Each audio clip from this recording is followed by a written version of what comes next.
લોકસભાની ચૂંટણી જીતવી હોય તો ચાલુ સત્તા અમે કેટલા પૈસા જોઈએ ઋતિકભાઈ? જ્યાં 40-40 50-50 કરોડ રૂપિયા વપરાતા હોય ત્યાં એક ગરીબ દીકરીને, તમારા સમાજની દીકરીને આખા જિલ્લાનો તમામ સમાજો ગામડે ગામડે ફરીને વોટ તો આપે પણ નોટે આપે.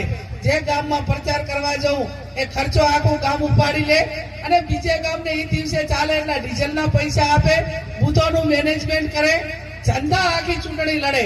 નહીતર તો તમે એમ માનો કે આ વર્તમાન સમયની અંદર પૈસા વગર ચૂંટણી લડવી કે જીતવી એ હું માનું ત્યાં સુધી અશક્ય છે.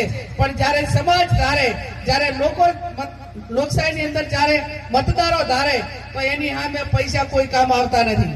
દિનેશભાઈએ પૈસાનો ઉલ્લેખ કર્યો કે જો લોકશાહી પૈસાથી ખરીદાતી હોય તો 543 સંસદ સભ્યો અને 182 ધારાસભ્યો આપણા ગુજરાતના, અદાણી એકલો ધારે ને તો પૈસાથી ખરીદવા હોય તો 182 ધારાસભ્યોની સીટો ખરીદી શકે અને 543 લોકસભાની પણ ખરીદી શકે.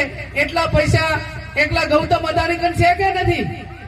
પણ એ ચૂંટણી લડવા બનાસકાંઠાના જ છે અને તાકાત હોય એવડા મોટા પૈસા છે ને. તો આ મૂડીની આ ધરતી ઉપરથી કહું છું કે પૈસાથી લોકશાહી ખરીદાતી હોય તો ગૌતમ અદાણીને બનાસકાંઠાના જ છો અને ભવિષ્યમાં જ્ઞાનીબેન સામે ચૂંટણી લડવી હોય તો આવી જજો.